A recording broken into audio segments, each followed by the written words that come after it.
Howdy folks, I'm going to do a quick install video for OBS 28, which now includes OBS Websocket 5.0 and Kruiz Control 1.6. So I'm going to jump right into things here. We're going to install OBS 28 from scratch, installing it to the default folder.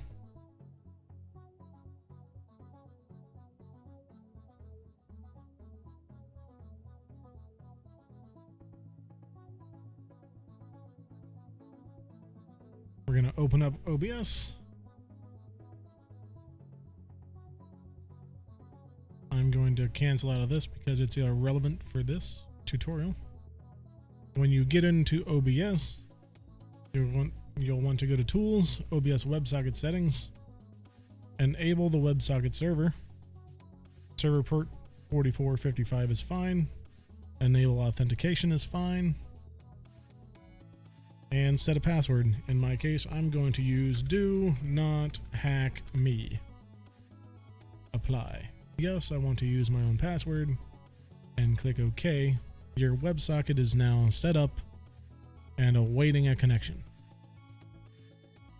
Let's minimize that. Let's get a fresh install of Kruiz Control.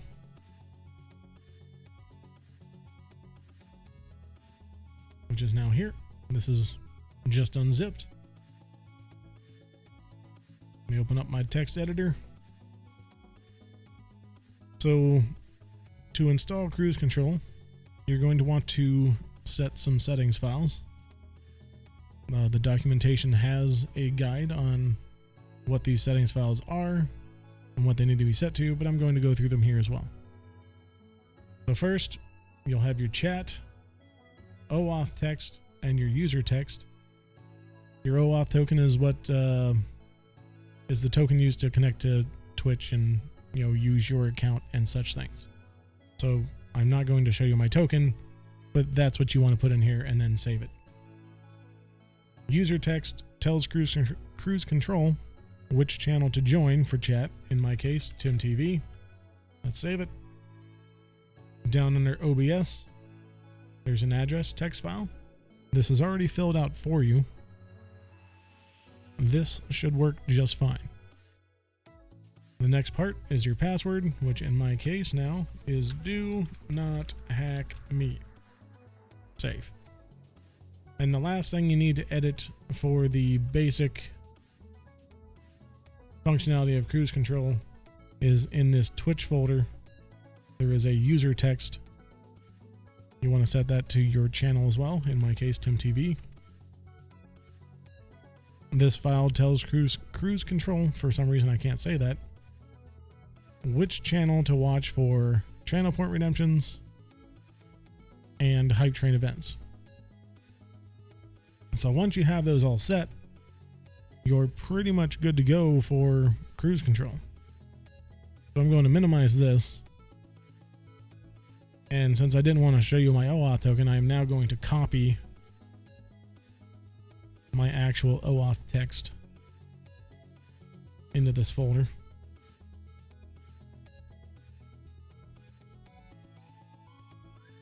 Make sure it's not up here. Okay.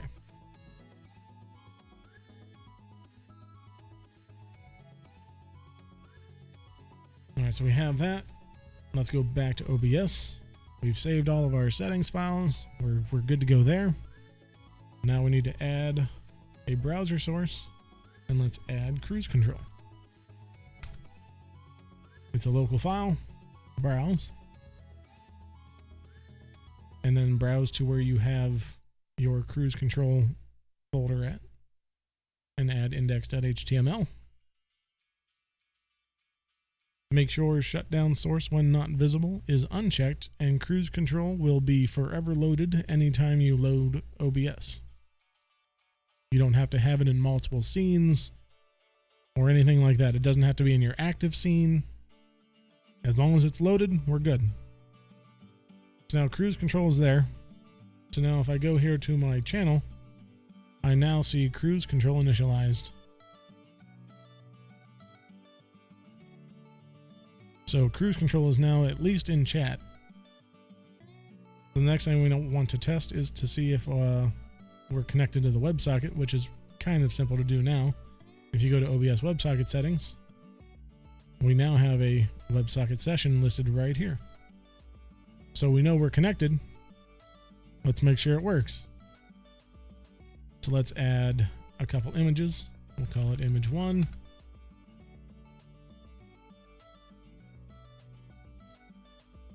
We'll throw the alien in here. Make him a little bigger. And we'll add another image. We'll call it image 2.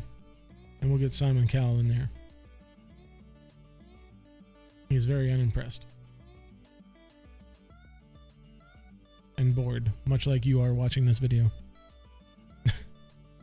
So, we now have a couple sources. Let's go to our triggers file. And let's see if Kruiz Control will turn them on and off.